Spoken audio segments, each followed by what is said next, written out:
All right. Welcome to Crypto News and Investigative Reports. I just want to take an opportunity to talk about how far Ripple is in front of every other company. The digital asset XRP will be mass adopted by 2020, and they are so out front of every other cryptocurrency for mass adoption because of its use cases, because of the way the company has actually been going about doing their business, the way the company is set up, that they're winning the race to be to be mass for the mass. They're winning the race for mass adoption.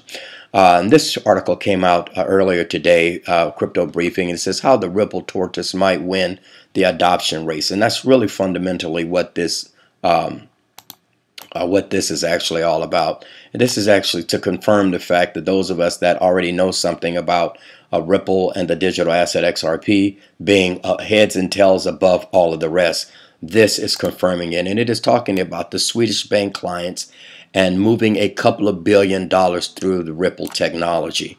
And it's really affirming that fact. I'll read a little of the article, and it reads as follows. XRP might not be the platonic idea of a peer-to-peer currency, but a wave of new adoption shows that Ripple must be doing something right. In addition to extending Ripple net close to 200 banks, financial partners, and a handful more of XRapid, the company behind the third largest cryptocurrency, has also facilitated billions, right here, billions in intercompany payments for its banking partners in Northern Europe. And that Northern Europe, they call that the Nordic side. But as we find out a little bit more, these banks, this Nordic, is actually connected to the euro dollar, and it is actually not just the northern side, but it's actually all of Europe. They're connected to all of Europe. Let's read a little bit more. It says, in an interview with the banker Paula Silva, head of the transaction services at SEB, confirmed that the Swedish-based banking group had adopted Ripple's fintech platform for high-value trades. Now, SEB is a cash management. It's a cash management company, and the SEB here, you see it here. SEB is cash management, and what it says it does, it says, just to give a little background on the cash management, SEB says, we help our clients to optimize their global liquidity positions and financial processes to release working capital and at the same time cut costs and mitigate risk wherever they do business. So they're a global liquidity service, and that's kind of what they do. But Paula de Silva talks about how they're connected to this Project 27 with 4 different currencies. And I want to go ahead and play this video for you so you can kind of hear what this is talking about here.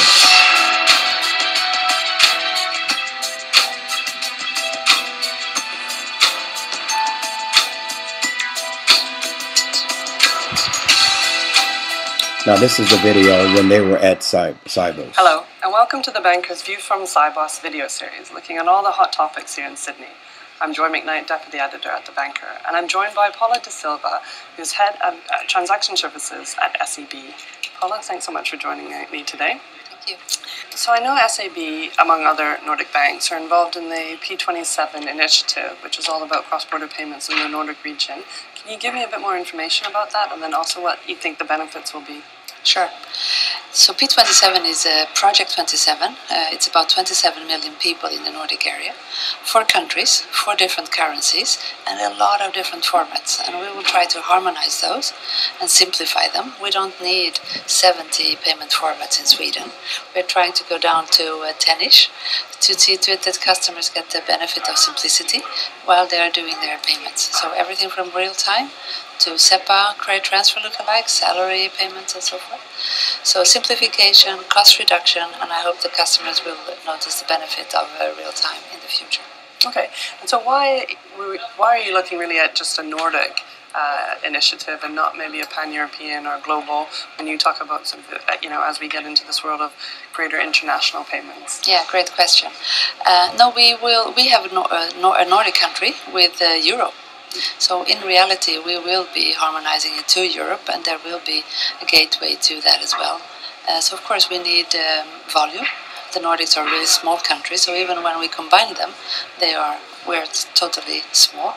So we will need to combine that with Europe and see that Euro is included in that. So in reality, it's not that small as it looks like. It is a European feature. Okay. And what other innovations are happening in the Nordic region? Well, another really important area that we are also collaborating around is KYC.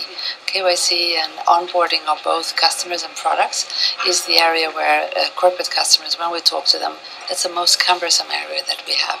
It's still paper-based, it's still bank by bank, and paper by paper, and we have to eliminate that. So KYC utility that we're working around also in the Nordics would be harmonizing and really simplifying things for customers to onboard themselves to banks, where we can collaborate with fintechs and become so much more agile. Okay, and I also know that SEB is working with Ripple in cross-border payments. Can you tell me a little bit more about what you're doing with Ripple? Again, what are the benefits? So we are exploring the DLT. We are not yet using any crypto or so. We are not fit for that yet, we believe. But on the DLT, we are exploring how the benefits look, and also how to connect those two legacy systems, as we have to live with both for quite a long time probably. So the benefits is 2 seconds. Before this year, actually we talked about this last year, it was only one customer on it then. Now we have all customers of SEB doing transfer intercompany between Sweden and the US. They are on the Ripple platform. So we have a couple of billion going through that, and we are trying to understand how that goes and what we would need to make it happen even better, and also in the future exploring what could be the next step of this. So it's really exciting, and our IT people are all over this. I think it's a good idea, so I'm happy that business and IT are collaborating on something really new. And blockchain for us, we are trying it out with R3 for the Voltron project, which was initiated yesterday as with a launch, and also then for payments and even for funds with another blockchain. So the technology is there to help us, and we try to understand which areas it could help us in the future. Okay, and you mentioned cryptocurrencies just right then. What do you think will it take for cryptocurrencies to be widely used, let's say in transaction banking? I think it will be regulated one way or the other. It will have to be connected to the fiat currencies also one way or the other. Central banks are exploring it a lot right now, especially in Asia, but also the Swedish central bank is looking at an e-krona. We don't know if that's going to be based on a DLT or blockchain, but definitely it's an area that the central banks are exploring. So this will converge. I don't know how long it will take, but still we have a few years ahead of us before it becomes the mainstream currency. But I think it will come in one shape or form, because we need something to harmonize the platform and have a level play field where currency in the end is converted, but while the transaction is there, it's not really a hinder. So therefore it's going to work out one way or the other. Have to wait and see. Excellent. Thank you so much for your insights, Paula. All right, so we just heard Paula talk about what they plan to do and how they plan to do. But she did mention something interesting that I'd like to talk about before we close, is that she talked a little bit about the central bank and how the central bank is not, they're still waiting on the central bank. And a lot of the news coming from the central bank is that they haven't made a decision yet about using the digital asset XRP.